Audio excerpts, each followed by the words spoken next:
Esta primera sesión asincrónica tiene que ver con las esferas de lo público, es decir, como las, digamos, dimensiones, formas o ¿no? espacios en que se deviene público, en las formas de hacer pública la voz, en las formas de dirigirse ¿no? a través de la voz o de los textos y los argumentos a un público, es decir, a otras personas que están allá afuera y que es importante en este ejercicio.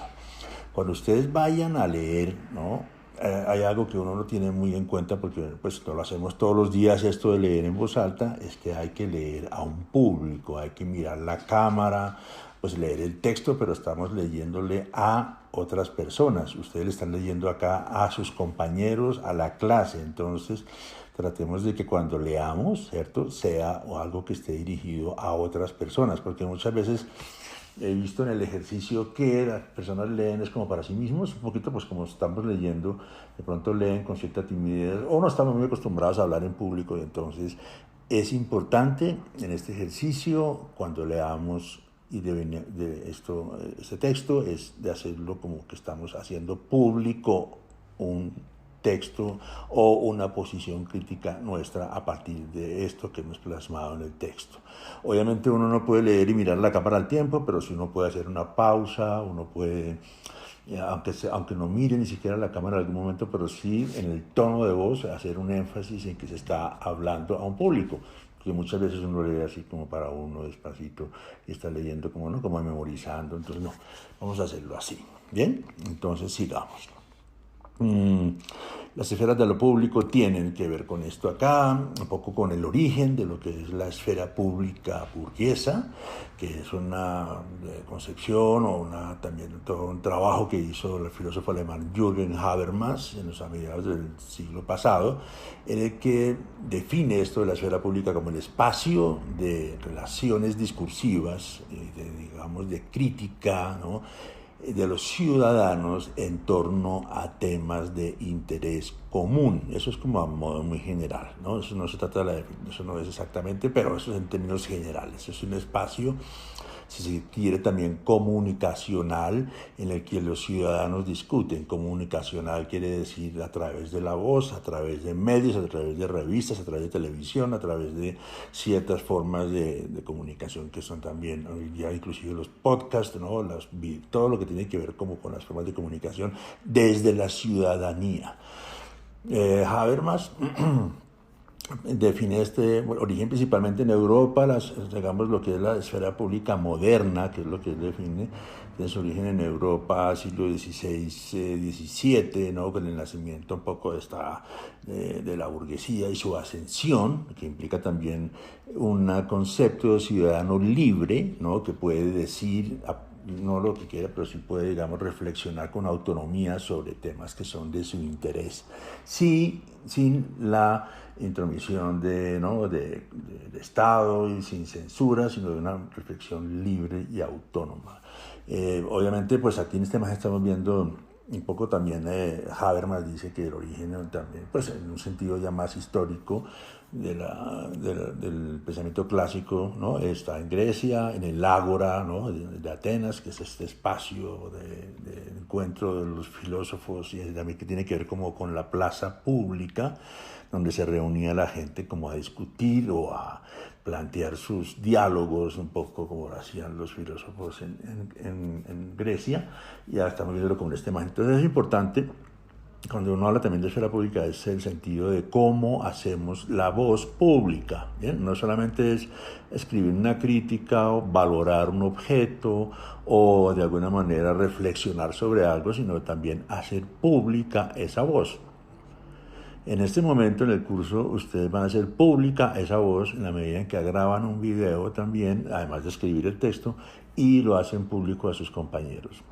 En principio, cuando estas reflexiones ya llegan a un proceso de decantamiento, o vemos que hay unas muy buenas en un comienzo, también los publicamos en el website del curso, que se llama Escuela de Crítica, y se hacen públicas a otras personas, porque yo creo que hay que pensar siempre en ese tipo de reflexiones que también van hacia un público, y que uno cuando las hace, las va a hacer públicas. Entonces, ese primer público es la clase, segundo público la academia, la universidad, y tercer público ya el campo del arte a nivel local, si se quiere. ¿Bien? Sigamos. Esto es un poco el sitio bueno, donde Habermas dice que está situado ¿no? como el origen de la esfera pública en Europa, que se llaman los coffee houses en la Inglaterra del siglo XVII. Coffee houses, como su nombre lo dice, son sitios, son cafés donde la gente se reunía a discutir sobre algunos temas de la ciudad, de la política, pero son básicamente ciudadanos. Es un espacio también, hay que poner esto muy en contexto también con la época. Se acuérdense que estamos en una época que ahí está la corona, que no se puede, digamos, esa cuestión de la libertad de opinión todavía no existe de una manera muy definida, pero sin embargo, por alguna ley de censura se permite que la gente, digamos, se suaviza esta ley de censura y se permite que la gente discuta, ¿no? Que hable sobre temas que les interesan y que se reúnan en un café, pero no más. O sea, en el café se discute, pero ya no en la calle, sino en el café. Pues este café es aquí, como estamos viendo en esta imagen, es un sitio donde se reúnen también personas de diferentes clases sociales que antes no pasaba. Digamos, ustedes saben que en las ciudades, hasta el medioevo, renacimiento, un poquito más adelante, inclusive hasta el siglo XVIII, el espacio público no se considera como tal. El espacio público alrededor del palacio es el espacio de la nobleza, por ahí no puede pasar nadie. La gente, digamos, ya la clase, si se quiere, pues que puede ser más acomodada por otros espacios. La burguesía naciente tiene otros lugares en la ciudad, y luego ya también lo que se puede llamar como los siervos o las personas de una clase social más, digamos, relacionada con las labores ¿no? Diarias, los gremios, como qué sé yo, los comerciantes, las personas relacionadas con trabajos como la orfebrería, ese tipo de cosas, o lo que se puede entender más adelante como la clase obrera trabajadora, tiene también sus espacios. Aquí es el primer espacio que se configura, en el cual las personas pueden discutir libremente. Se habla sobre temas que son como, qué sé yo, cosas que pasan en la ciudad en ese momento, ¿no? Una plaga, por ejemplo, ¿no? Los temas de una pandemia, lo que puede pasar, la manera en que el rey dijo tal cosa, la manera de los impuestos, los excesos, cobros de algunas cosas por parte del Estado. Entonces, aquí vemos como gente de diferentes clases, hay algunos nobles, pueden estar sentados allí, otros burgueses, también hay personas de golpe que son relacionados con la academia. Entonces es un sitio donde se permite la entrada a todos, siempre y cuando entren a discutir en términos de igualdad. Eso es un poco lo que dice Habermas de los coffee houses. En Londres había en el siglo XVII comienzos, en principio se dice que habían como unos 3.000 coffee houses, o sea, había muchísimos. Y en esta imagen vemos uno de ellos. También es importante ver que el papel un poco acá que tiene la mujer que estamos viendo a la izquierda. Ella es la encargada de servir el café. El café es una bebida, digamos, exótica en su momento. Tiene su origen pues en las guerras con los turcos. Capturan grandes cantidades de café. Los turcos tomaban ¿no? el café, y el café pues es un estimulante fuerte. Entonces digamos que también la idea del café en su momento tenía que ver como con la idea de estimular a las personas, ¿no? En su sistema nervioso, para discutir, para leer. Y es allí en los cafés donde surge también la prensa. Una persona a cargo de, digamos, recopilar discusiones y todo, da origen a una serie de primeras publicaciones que son los primeros periódicos en Occidente, que antes pues no existían. También está ligado al nacimiento de la imprenta, ¿cierto? Y también las personas se reunían allí a leer en voz alta. No es tanto que llegaban y, por favor, me trae un capuchino, no, me siento aquí a leer un poco o a mirar el celular, sino es un poco como de golpe alguien llega a discutir y están leyendo apartes de textos, están leyendo en voz alta cuestiones relacionadas con una discusión. O sea, un poco también ahí el rito, según lo que hemos podido como averiguar, es que también no solamente sentarse a leer, sino a discutir, a hablar, y también a leer aparte de textos en voz alta. Las lecturas eran parte importante en su momento en estos cafés. Aquí vamos a ver los primeros periódicos. Uno es The Spectator, que es del primero, de Tatler también. Recogen como discusiones de los cafés, y en ese sentido pues los cafés son como los lugares donde se empieza a configurar, ¿no?, el nacimiento de la prensa. La prensa es básicamente en su comienzo opinión libre, son ¿no? como opiniones muy específicas sobre temas muy específicos que se van recogiendo de a medida que se pasan las discusiones, pasan momentos, ¿cierto?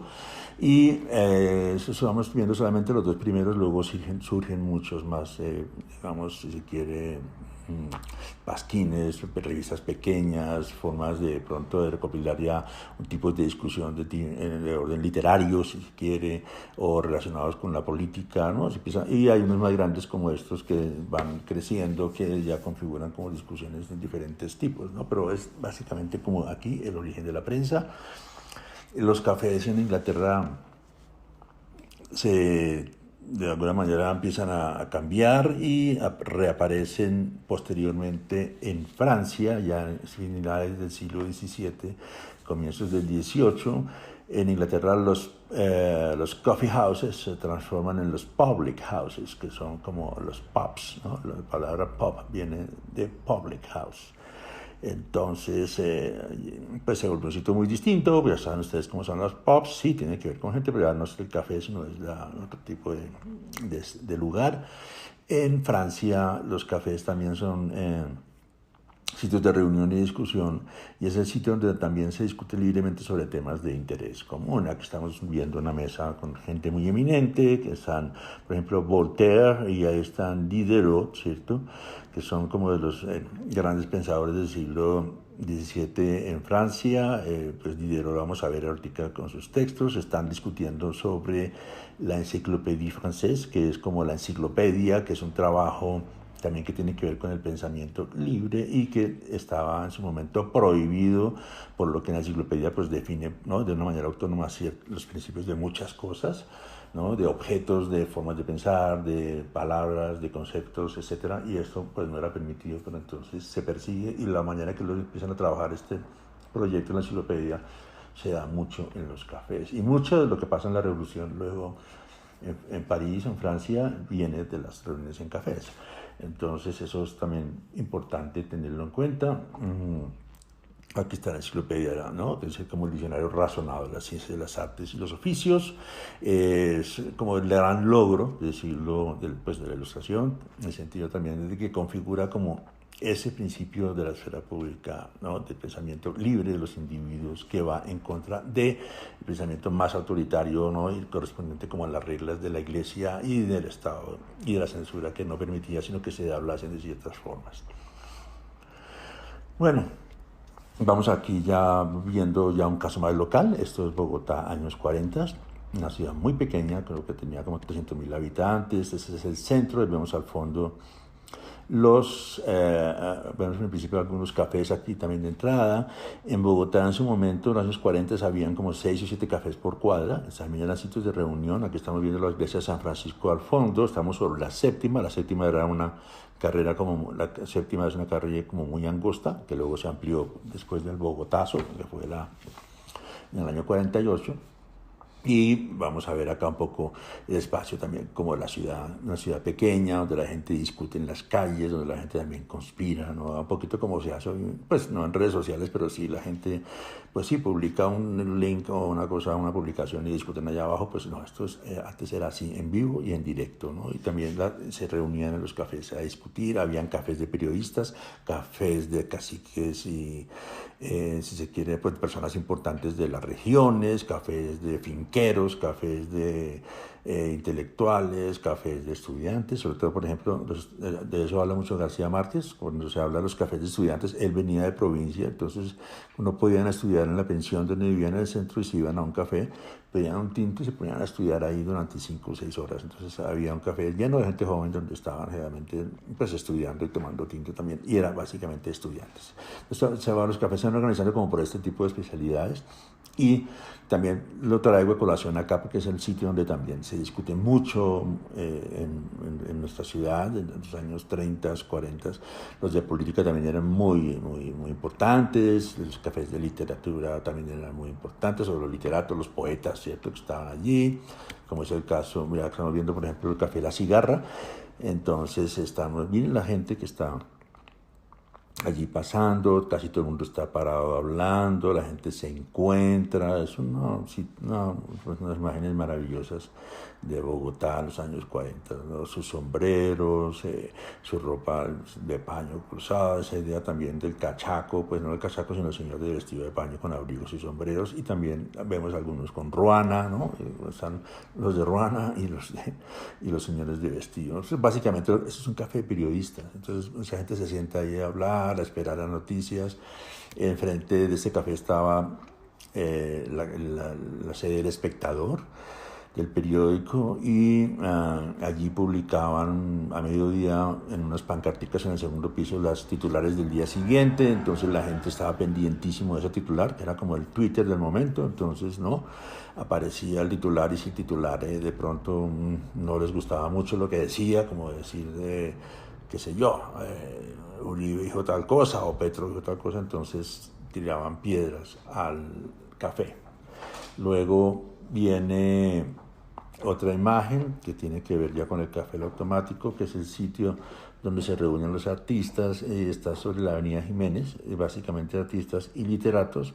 Allí iba mucho también pues, poetas como León de Grave, todos los artistas modernos jóvenes como Alejandro Obregón, Fernando Botero, fotógrafos como Leo Matiz, ¿no? Iban allí como a reunirse.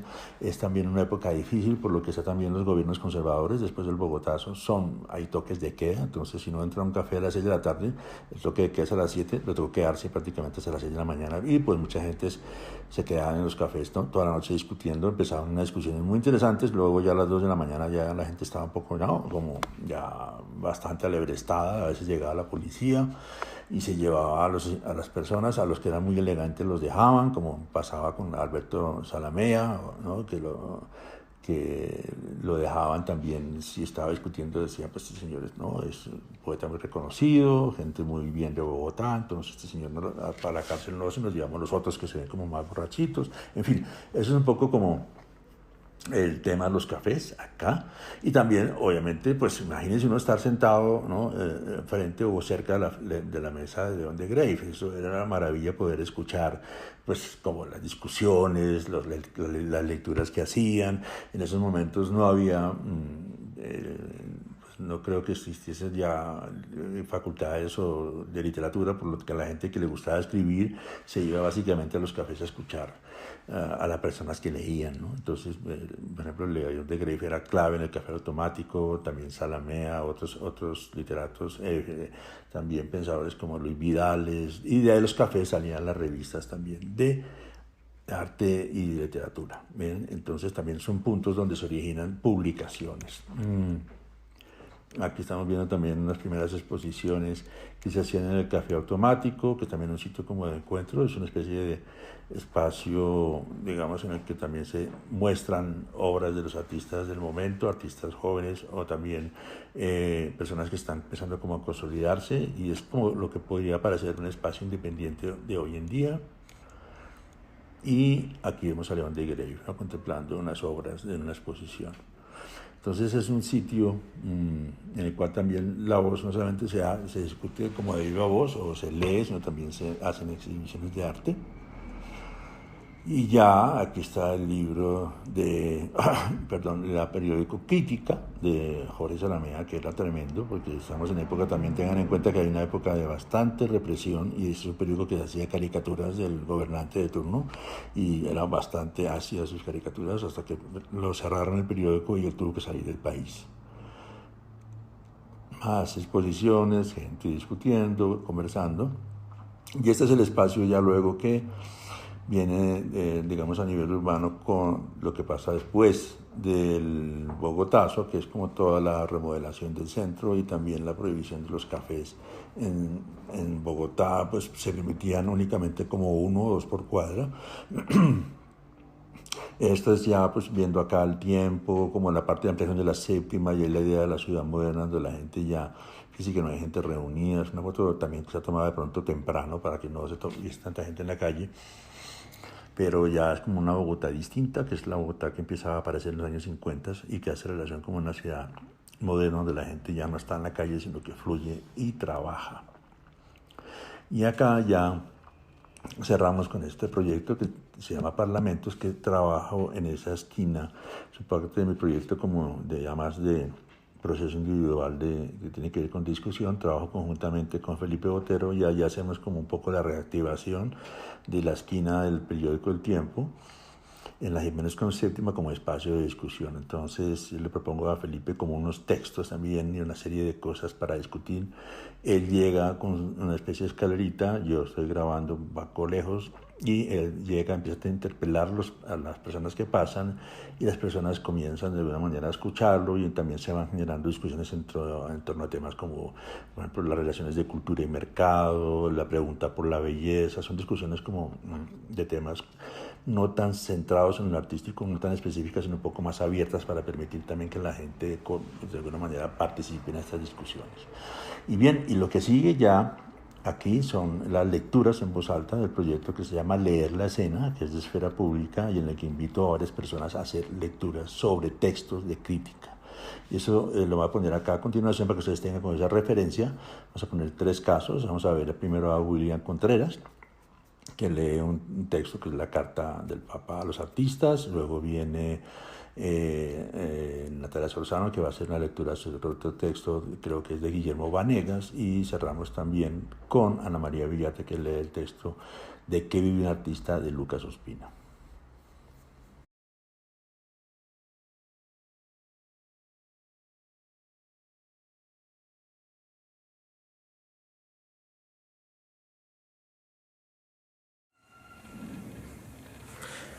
Es que no todos están llamados a ser artistas en el sentido específico de la palabra. Sin embargo, según la expresión del Génesis, a cada hombre se le confía la tarea de ser artífice de su propia obra. En cierto modo, debe haber de ella una obra de arte. O sea, es como convertir la vida en algo que nosotros podríamos pensar incluso como una obra maestra. Hay que entender la distinción, pero es que también hay que entender la conexión de estos dos conceptos, de estas dos facetas de la actividad humana. La distinción es obvia, o sea, una cosa es que la disposición por la cual el ser humano es autor de sus propios actos y responsable de su valor moral sea como la actitud artística básica de lo que nosotros esperamos en la vida, pero otra es la disposición por la cual el artista se sabe artista y actúa según las exigencias de este arte, o sea, acoger con una fidelidad no extrema, pero a veces un poco ciega, los dictámenes específicos de su medio. O sea, por esas cosas es que el arte termina siendo representado a punta de objetos. O sea, reproducir objetos. Ahora nosotros tenemos clarísimo que no es el arte, pero esto de por sí no está hablando sobre nuestras disposiciones morales específicas. O sea, en este caso no se trata de realizarse a uno mismo, de formar la propia personalidad. Creo que la razón de que ahora estemos tan adictos al ego es también pensar que el ego tiene que transmitirse a través de acciones visibles y de objetos tangibles. O sea, lo que tenemos que pensar ahora es que solamente poner en un acto escénico las capacidades operativas, teniendo como referente estructurar de una manera estética las ideas concebidas en la mente, eso también es arte.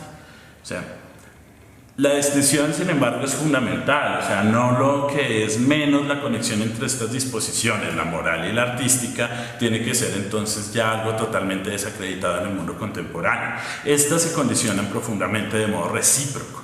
En efecto, al modelar la obra del artista que se expresa a sí mismo hasta el punto de que su reproducción sea un reflejo singular del mismo ser, como de lo que éste es, de lo que el artista es, la cosa convertida en el artista y el artista vuelto cosa, es el punto en el que la reproducción también realiza la obra maestra de por sí, que es como un milagro. O sea, la obra maestra surge es cuando esta mutación casi que alquímica ocurre en ese estado cero en el que el espíritu y la formación material se encuentran ambas en ese, no sé cómo llamarlo, como un éxtasis moral. En el arte se encuentra una dimensión nueva y es un canal extraordinario de expresión para que el crecimiento espiritual surja. El mismo Duchamp hablaba que el artista es un canal para verdades místicas. Por medio de las obras realizadas, el arte habla y se comunica con los otros. O sea, la historia del arte, por eso es que es la historia de las obras. Pero también es la historia de los hombres, y eso es lo que nosotros estamos olvidando. Las obras de arte son de sus autores, introducen el conocimiento en la intimidad y también revelan la contribución original que ofrece la historia a la cultura. Entonces, en ese sentido, claro, tiene que ser de los artistas, pero al mismo tiempo el hecho de que sea totalmente de los artistas, de alguna manera egoísta, es lo que funciona para que nosotros seamos egoístas con las obras de arte también, para que nosotros también lleguemos a ese nivel de egoísmo. Hablábamos ahora que se pensaba que el crítico, el curador, incluso el artista mismo debía ser ecuánime y debía ser, ¿cómo decirlo? Como debía castrar su subjetividad. Pero es que uno está volviéndose objetivo. El arte también, si no es sobre egoísmo, sí es sobre no ser ecuánime, es sobre formar tu propia personalidad, formar tu criterio. La vocación artística al servicio de la belleza.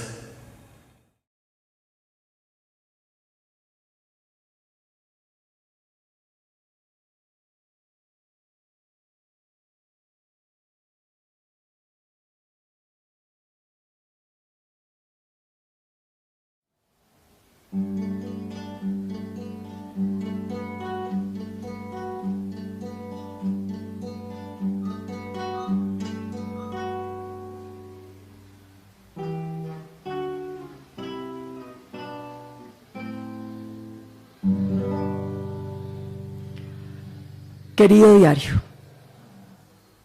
ayer había programado una toma en una entidad cultural. Yo lo entendí todo mal desde el principio. Pensé que era una marcha y no una toma. Pensé que era en una institución cultural y no en otra. Pensé que era algo que valía la pena hacer. Bueno, no tanto. De hecho, aún a las 2 p.m. me debatía entre la idea de acudir a la dichosa toma o si mejor iba a ver una película de un director taiwanés. Actualmente estoy en plan de recuperar mi cultura audiovisual del 2007. Pero un amigo me hizo pensar que esa toma era algo histórico. Histórico, pensé, viéndome coronado con una ridícula aura de prócer, a la vez que rechazaba esa imagen con una risita imbécil. Histórico.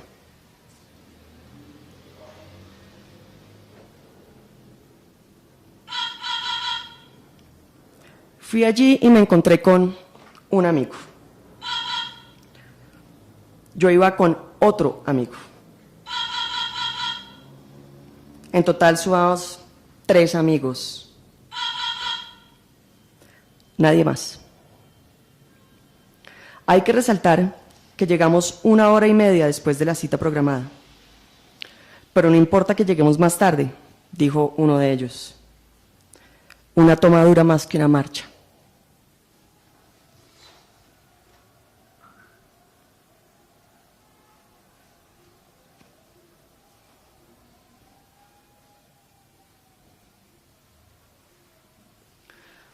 Una persona que quiero bastante y que trabaja en esa institución salió a decirnos que la persona que dirige esa entidad estaba dispuesta a hablar con nosotros. Con una amabilidad más bien forzada de mi parte, le dije que no iba a hablar con esa persona.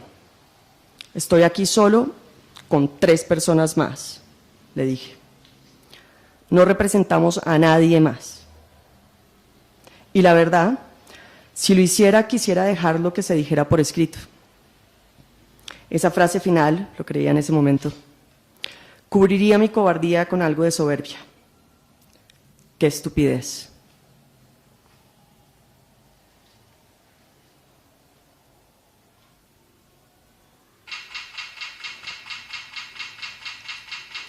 Luego la conversación se dirigió hacia los planes que tenía esa entidad sobre el lanzamiento de unas convocatorias para artistas.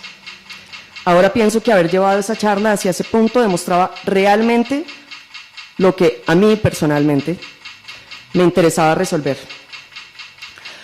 ¿Cómo recibiría dinero por mi trabajo en el campo artístico este año?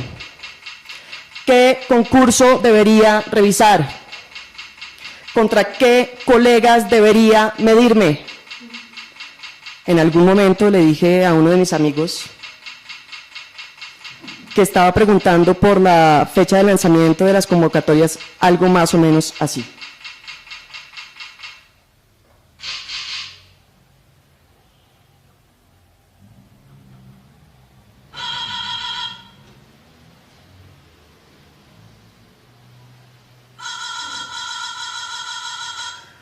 Creo que venimos aquí a pedir limosna a punta de garrote. Nos gusta criticar y que nos mantengan. Las dos cosas al tiempo, pero priorizando la segunda. Al mismo tiempo, mi mano derecha estaba extendida con la palma al frente, mientras la izquierda era un puño levantado a la altura de mi rostro. Sonreímos.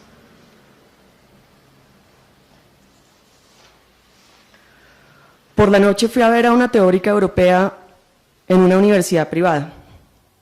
De su charla solo recuerdo que decía la pregunta, ¿qué hacer? La formuló hace bastante tiempo Vladimir Lenin en un auditorio distinto. En fin, ahora pienso lo mismo, ¿qué hacer? Y mi audiencia no es tangible.